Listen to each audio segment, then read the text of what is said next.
guys, welcome to my YouTube channel. Alright, we'll be talking on partial differentiation. And partial differentiation involves um, differentiating partly with respect to a particular variable. So, for instance, you have a function that contains two variables, let's say x and y, and we need to differentiate it. Now we can partly differentiate it with respect to x, or partly differentiate it with respect to y.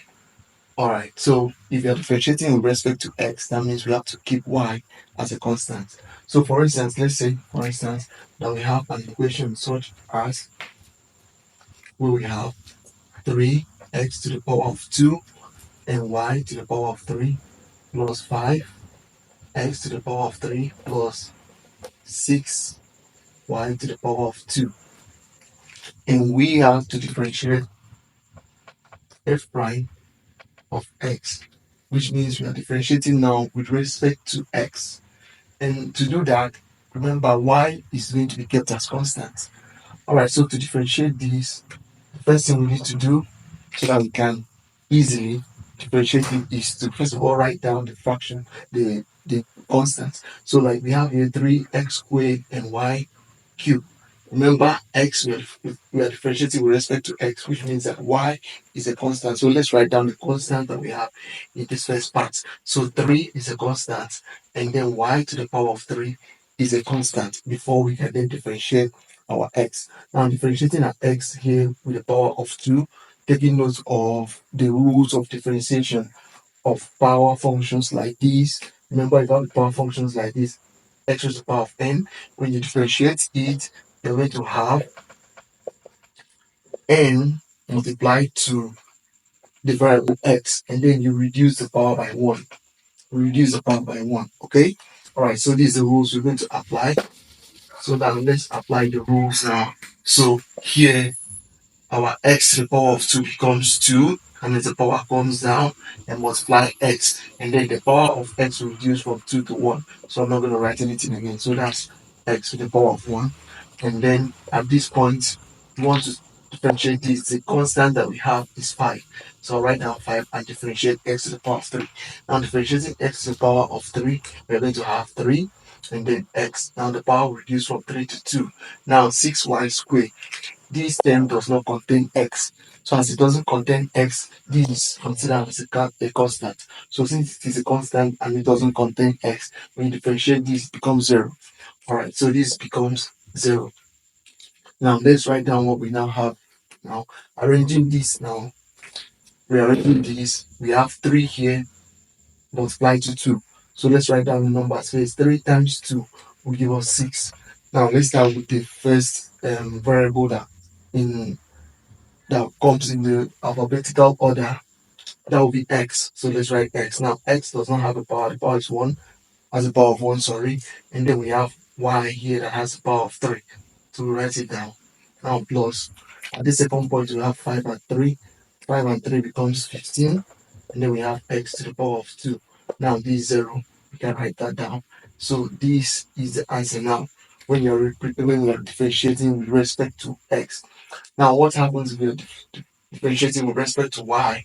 I'm going to have f prime of y to be equal to, now if you're differentiating with respect to y, now you have to remember that x here will be constant. Alright, so differentiating this first point, let's write down the constant that we now have. The constant will be 3, of course, and then x to the power of 2, because x in this other case now is a constant. Okay, now we have to differentiate y to the power of 3. Differentiating y to the power of 3, we have 3y to the power of 2 plus the constant. Here we have 5x to the power of 3, and we're differentiating with respect to y. So this is a constant, so when you differentiate that, it gives you 0. Now we have 6y to the power of 2. Differentiating 6y to the power of 2, let's write down the constant first, 6. Differentiating y to the power of 2, we have 2y. Alright, so this becomes 3 times 3 gives you 9. Alphabetical order first, we have x squared and then y also to the power of 2. Now we have 0 here. 6 times 2 will give us 12, and then we have y. Alright, so this is what we have when we differentiate to the power, when we differentiate with respect to y. Alright, so let's try other examples and see how it goes.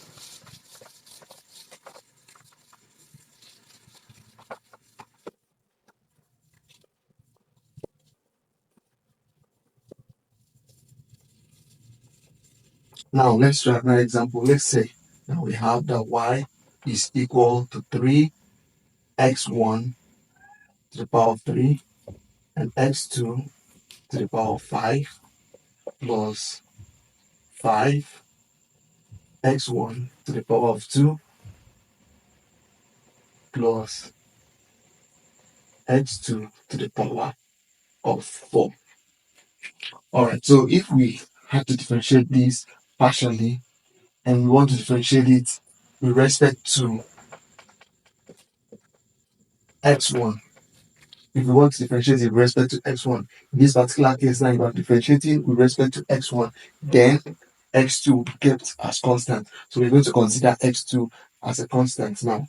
Alright, so now let's write the constant at this point. The constant at this point will be 3 and x2 would be 3 and x2 to the power of 5. This is the constant we have since we are differentiating with respect to x1. Now let's now differentiate the x1 that we have there. So the x1 that we have here is x1 to the power of 3. And so we still follow the same rule, power down. And then we have x1, the power reduces from 3 to 2. Now at this other point now, let's write down the constants. The constant that we have is 5. Now differentiating x1 to the power of 2, 2, the power of 2 will come down, and then x1 will reduce to the power of 1. Okay? Now at this other point, there is no x1. And so we consider that as a constant, and when you differentiate the constant, you have 0. Okay, so now this becomes 3 times 3, which gives us 9.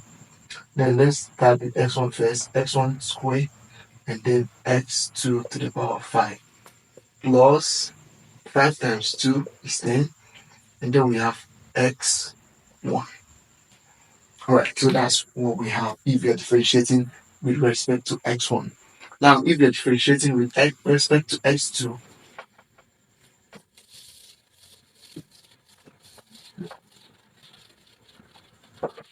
if we are differentiating with respect to x2, if you are differentiating with respect to x2, then we have to consider x1 as a constant.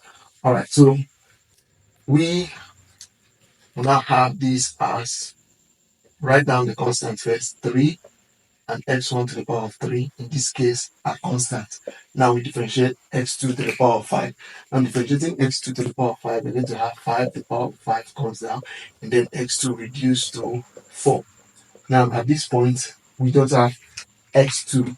We don't have x2, so we consider this a constant. And when you differentiate that, it gives you 0. When you differentiate this, we don't have a number here or another constant there, so we just differentiate it directly.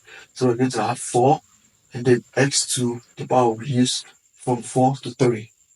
Okay? Now let's arrange this now.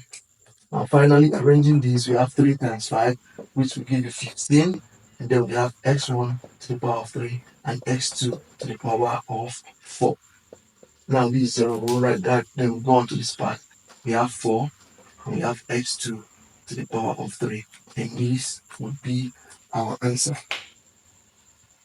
Alright, so that's how we differentiate partially. Now, if you still want to go a little bit further than that,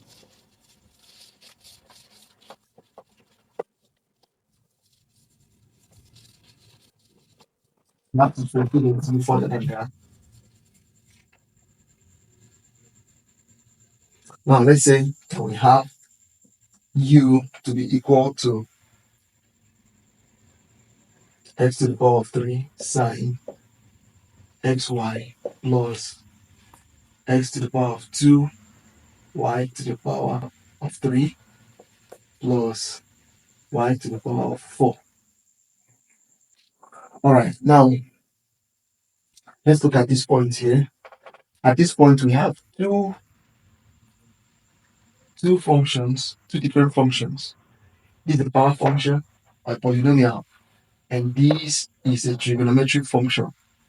A trigonometric function is a function that contains sine, cos, and the rest of the sine, cos, cosine, tangent, coset, and the rest of that. All right, so this is a trigonometric function, and this is a power function.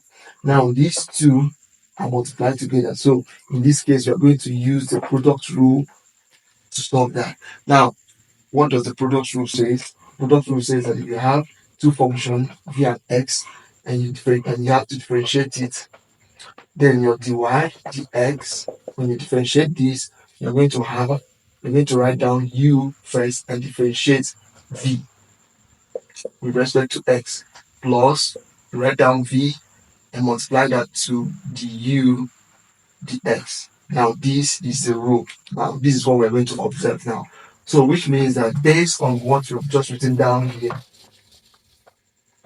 we are going to write this down and differentiate this.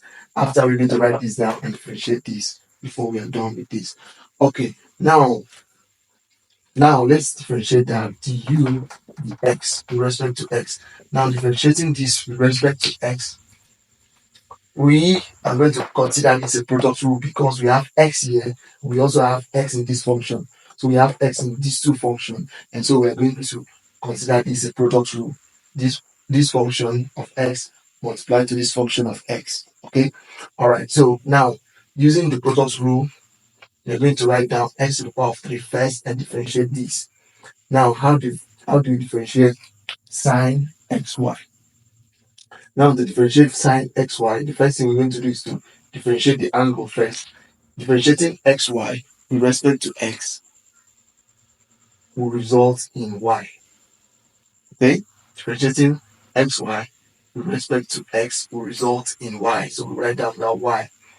Now, differentiating sine will give us the cosine. So we put down cosine of the angle. And what's the angle here?